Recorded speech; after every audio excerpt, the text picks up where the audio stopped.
Mpenzi mtazamaji, wanasema kwamba maisha ni mkusanyiko wa herufi ambazo basi zinaweza kutujulisha ama ziweze kutudefine katika zile versions nyingi ambazo tuko nazo. Katika maisha unaweza kuwa na furaha, unaweza kuwa na huzuni, unaweza kuwa basi na mkusanyiko wa hisia zote. Ndio mbana leo hii tunazungumzia kuhusu my dear self ama dear self. Katika kitabu hiki cha Dear Self ni kitabu ambacho kimeandikwa na mwanahabari mwenzangu ambaye basi akona tajriba pana sana ukizungumzia masuala ya uandishi. Hiki ni kitabu chake cha pili, na pia basi anazungumzia kwamba katika kitabu cha tatu kiko njiani kinakuja, na katika maandishi yake ama katika kazi zake za uandishi anazungumzia hasa wewe binafsi na jinsi unavyoona maisha, na atakuwa anatueleza mengi ambayo anazungumzia katika vitabu vyake. Niruhusu niweze kumtambulisha kwa mara ya kwanza ndani ya kipindi chetu cha Art and Culture Monday mwandishi wa kitabu cha Dear Self, Kelvin Nduhiu. Karibu tena sana. Ya kwamba Kiswahili najua tulisema kitukuzwe, lakini ila mimi nasema kifukuzwe kwa kuwa maneno yatatanisha, lakini tajaribu. Naitwa Kelvin Nduhiu, bana watu wengi wananijua kama Kelvin. That is the first book that I wrote, which is it meant Kev who had gone through losses, but now it's Kevin who is living, who is laughing, and who is loving loudly. So that's the essence of what Unboxing the Presence of Kelvin was, my first book. Hata hiki kitabu naomba niruhusu niongee. So this book Dear Self is basically an inspiration, or rather a compilation of letters to the different versions of yourself. The younger self of you, the present self, and also the 80-year-old self, in the sense that it's the older version of yourself. So for me, I take the younger version of mine as 80-year-old self, the older version of mine as 80-year-old self. Reason being, the 80-year-old self, that's when I started knowing. Usually as a man, that's when unaanza hormones ndo zaanza nini ndo unaanza kujijua. So I took that as my younger self. So when I'm writing the letters, I had to go back to the younger self. What did that Kev want to do? What were those goals? What are those things that zilikuwa zinamuinspire kukua kwenye anataka? To the present self, what have I achieved so far? Unaona kabisa wewe kuna letter kabisa katika letter kutakuwa na letter. So to the present self nini nimeachieve, and then to the future self, which is the 80-year-old self, what legacy. Nikikaa pale hivi chini, mimi napenda chai, nikikaa chini pale hivi nikikunywa kawa yangu, what will I look back and see from the things that I've seen from my grandparents, from the things that I've seen from my friends, my older friends. Wakikaa chini wanaongelelea nini? Do you just say I existed, or kuna vitu ambavyo unaweza angalia kuna mtu nilisaidia? Si sana vitu ambavyo unaweza shika, but say tangible things, but what legacy did you leave? Saizi when you speak of someone like Nelson Mandela, it's not that tunajua wealth yake, but the legacy aliacha. When you speak of Wangari Maathai, it's not because of Karuro stuff, ni zile vitu ambazo aliacha. Hata ujui watoto wa Wangari Maathai, si ndio? So sometimes we're bound to just think of tangible things as the kids, the nini, but we forget legacy is not about the tangible aspect per se. Yes, kunazo, nataka kuwa na mabilioni zangu pale, but hizo vitu ambavyo watu watakumbuka kisikia leo watasema nini, alinisaidia kufanya nini. And also legacy is not a per se as a communal thing.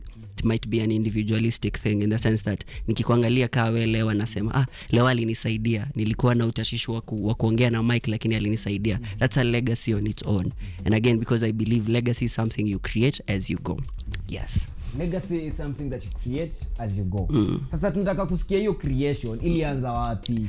So we want to know your life journey, because I guess many people just see you on TV doing a lot of things, but they don't know the journey behind. But you're trying to tell the journey, your life experience. But ningependa hapa Art and Culture Monday, you tell us the journey. Where did it all start, the writing journey, and the journalistic pia ilianzia wapi? So professionally, I'm not in media. I'm an engineer by profession. So basically majored in tech, cybersecurity consultant. But then for I think when I was growing up, I never knew anything in regards to art, because you know when you're growing up, it's uko daktari, uko engineer, uko mwalimu if doesn't. But writing, being in journal, being in front of the camera was not a thing that I ever thought that I would ever do. But kidogo, I remember me getting into media was a dare. So someone I was in second year in KU, and then a friend of mine told me, I dare you to do something because you have a very good voice. I dare you to do something with your voice. And then I was like, okay. Then hiyo time kulikuwa na applications za radio, ya KU radio. So I think that's where I started. Nikamwambia go kulikuwa na applications, go try alafu tuone. And then I remember Livingstone, big up bro. Tukafanya show. I did a show called it used to be called Kimani Country Road. I love country music. Napo ndo nilijua I think I can do something. Then COVID came. I did an advert with a big company I'm not going to mention, and that's where I came to realize, oh, there's more to this than just being an engineer. There's more to this than just being in those white collar job. And that's when I got into media fully. I've experienced a lot of things. I've been in presenting, I've been behind the camera. I'm still behind the camera in consulting, but even though the journey in media, and which is something that has brought me to where I am, because if I was purely just in engineering space, I don't think I would have gotten the courage to write a book, because I've been writing books since kitambo. Nimekuwa nikiandika got matata, tulisoma hizo vitabu, so I've been writing, but then I never got the courage to share my work. So being in media to give me that space to be able to, and also the voice to be able to share, because I love stories. Let's talk about your writing journey. Yeah. Like umesema umeanza kitambo, but ilianzia wapi? Because we're looking at a situation yenye we have young people, hata wengine wamejoin first years. True. Na they have the urge in them to write, because tunapata many of the people we meet wanasema I have written like 5 stories, 7 stories, but I've never published. Like for you, you're the success story of behind beyond writing these stories and actually publishing them and selling them. Na pia you do different things. Pia wengine wako madaktari but they want to write, but wana feel maybe mimi sijafanya 1 2 3 sijasomea mambo ya literature, so I can't write. Tell us that journey yenye inspire watu sana as we get to the dear self. Unakumbuka zile composition from the Frogs Kingdom to so I think that's where I knew I wanted to write. I've always read books. Like mimi, I think wacha ukikuja kwa nyumba yangu vitu utapata mingi si vyombo, ni vitabu. So I knew I wanted to write, but I never. My granddad is a writer. He used to love kuandika. Alikuwa columnist. So from him I got the inspiration to write, but I never got the courage. So the courage came in when I was in campus. I used to do spoken word. You see, vitu za kubembeleza wasichana tulizifanya hizo. So we used to do, there's something called poetry after lunch. So I used to write and go there. So that's first year, second year. So, but I never knew this is something that I wanted to do as a profession. Me, I was doing just for vibes and inshallah.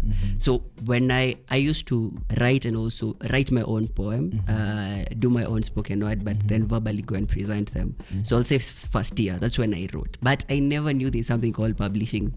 Bana, mi sikuwa najua hizo vitu. Mi nilikuwa najua niandike, mabishto wangu waone, wafurahie.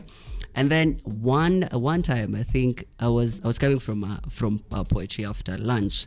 I met this lady. Hey ladies, I met this lady called Mercy, Papo hivi Garden City. So, and then that was the first article I wrote about that lady.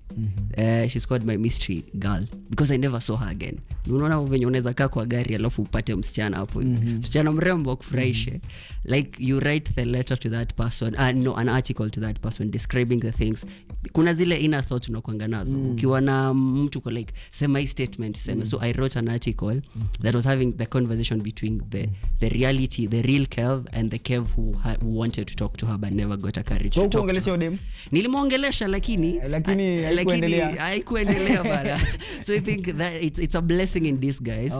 So from there I wrote, then I gave it to my friend. Nikamwambia hebu niangalie kitu. It was a 3-page article. And he was like, bro, siwandike kitu. Siwandike. So I started writing. I used to write about my grandparents. I love my grandparents. So I used to write. I still do write about my grandparents, but I never got the courage to present it to them. So last year but one ndo nikaanza kufanya research yangu, what is publishing, what is needed in it. First of all, this book, it's a self-published book in the sense that I wanted to experience that journey.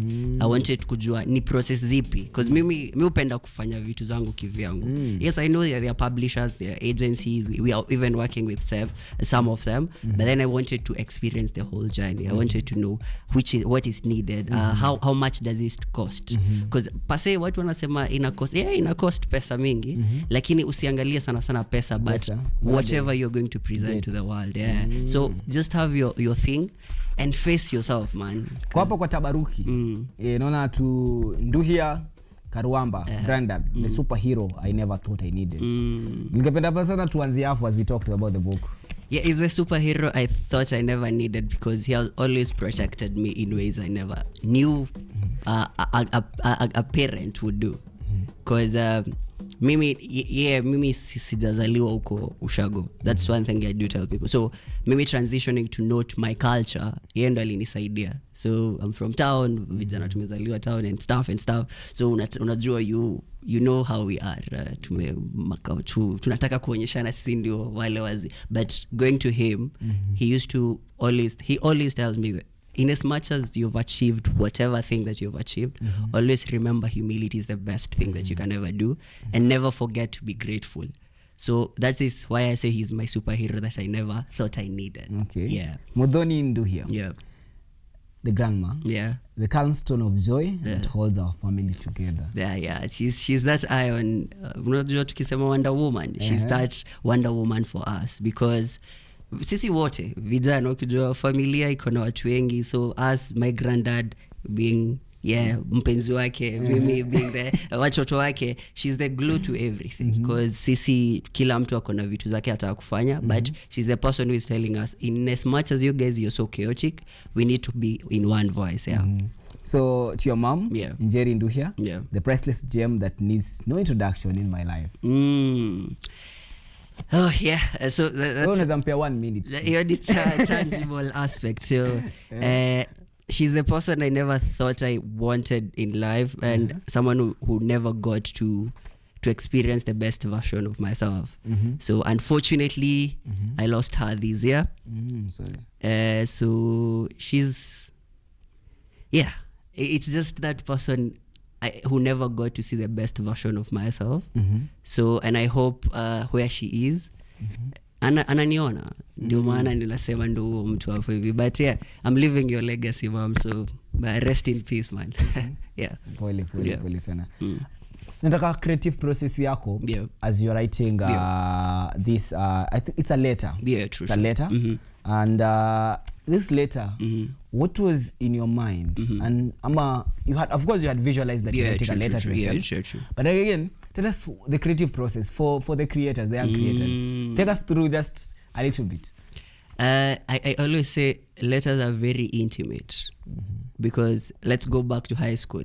Tukiandikiana zile big up, used to get excited as opposed to wewe ukiandikia mtu success card. True. Because it means so much to the other person. You see it as it means so much to the other person, but also in as much as it's meaning so much to the other person, the excitement that you get when you're writing it is still something that inakuacha wewe unaifeel forever and ever. So I feel letters, that's when, and we've forgotten how to write letters. They were the first, other than pigeon, smokes and what, these are the second, like we can say formal part of communication. They were letters. So when I was writing my dear self, I wanted it to be in a letter form, in that I want it to be so intimate to you. I want you to take time with yourself. Kama vile ulikuwa unaandikia msichana big up mzuri sana hadi unamwandikia dedics. Can you also do that to yourself? For yourself also, because tumesahau hiyo kitu. Yes, tunaandikia na siku hizi ni emojis na stickers. Hatuna huo wakati wa kujiandikia hasa na nini. So creative process yangu ilikuwa, what is that intimate thing that because I've written articles, I've written scripts for movies and stuff, but what is this something that speaks to me? The name Dear Self. So when you're writing an application, you're like, dear mom and what? So you're thinking of that person. So can you write something that is for you? Yeah. I like how you really are talking about issues, especially I think you're really dealing with the personal mental health. Yeah, true. Before we go to the neighbor, like mimi mwenyewe, you're writing to your body. Yeah, true. You're writing to your fears. You're writing nimeona chapter 1 hapa ni part 1 ni wellness, purpose, career and calling, relationships na financial freedoms. I was just going through them.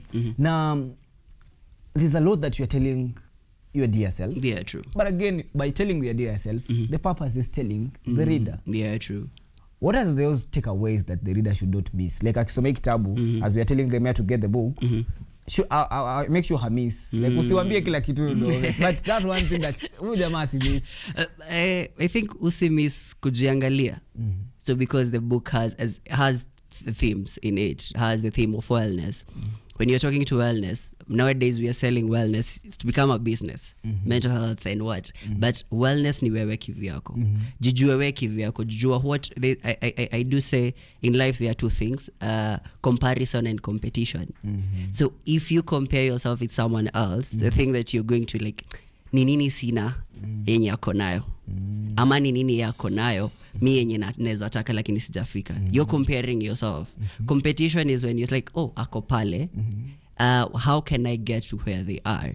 So if you can be able to think that mentally and stabilize yourself in those two aspects, then you'll have it well. But nowadays sisi tumeuziwa mental health as bro, we kuja man, boy child, sijui nini. We've demarcated mental health in spaces, but you've forgotten the realest of the person, which is yourself. It's not a matter of you being a man, it's you. Because kuna kwanga na zile silent moment yenye umechill tu uko wewe peke yako. So that's what I'm talking in mental health. When it comes to purpose, what's the purpose? What's your purpose? Nini essence yako? And then after purpose tunaenda to career and calling, because very many people confuse calling with career. Because you might be a doctor, but that's not your calling. Your calling is preaching. Yeah, kama wewe engineering na calling yako ni so how are you, when and how are you able to find the balance between the two? Then ukishatoka hapo hivi waenda nini after umepata calling nini na nini, umejua the next thing is relationship, which is not per se with other people per se, but relationship with yourself. Can you be able to balance your career? Can you be able to balance your mental emotions and stuff, and then go to the other people? Because again, no man is an island.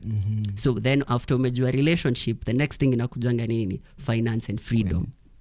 So hapo ushapata ganji in either liquid form or I have connect. Nikisema saizi nataka an MC, leo ako hapa, that's a finance for me. Freedom in the sense that I don't need to MC. I can take my time and then give him that space. Also, you as a person, how are you able to balance your emotions and your creativity to help you get finances, either in direct form or indirect form, and then also get that time for you, the freedom aspect. Then ukisha kwa freedom, the next thing tunasema ni legacy na purpose. Mtu wangu mwelekezi wangu hapa Trevor Alex ananiambia bana, tutakuita tena tuongelee kuhusu hiyo mambo ya emotions na creativity, balancing emotions na creativity. I think that's one thing yenye tutamalizia, but because of time let's talk about where they can get the book, and then also let's talk about your launch pia, tukaribishe kwa launch yako. Okay, asante. So the book you can find it at we have two partners Nduhiu store. It's in Bazaar Plaza, but watu wenye mkonyali bado ipo. And also there's another one called Kibanga Bookstore. So it's in Corner House hapo hivi Kimathi Street. But then also you can get, ukitaka direct kwangu hivi wanipigia namba pale hivi. So namba yangu ya simu, nambari yangu ya simu, Swahili kitukuzwe. So 0724 97 43 91. Just start with dear self. So okay, 0724 97 43 91, dear self, alafu utapata hivyo book. Kitabu piece rahisi sana, 1500 only. Inakuja na bookmarker safi hapo hivi, ndio hiyo. Alafu itakuja na a free envelope, because I want to encourage you to write letters to yourself, and probably have that envelope. I have 3 letters for myself, the younger version of myself, and when I wrote this book, and now the 80-year-old self. So nimeandika hizo, nimeweka kwa envelope, so that might be by legacy yenye nitaachia watu sina pesa saizi, lakini nitaachia hizo. So yes, those letters, hizo envelope uandikia to the person mwenye you're very intimate with the person as you, not the girlfriend wewe mwenyewe hapo hivi. Mwelekezi wangu Trevor Alex ananiambia wakati umeisha, lakini hata yeye ningependa kumwachia bookmark statement ya bookmark ambayo inasema the greatest legacy is how deeply we live and give while we are here. Sina la ziada mpenzi mtazamaji, tupatane katika sebule ya pili.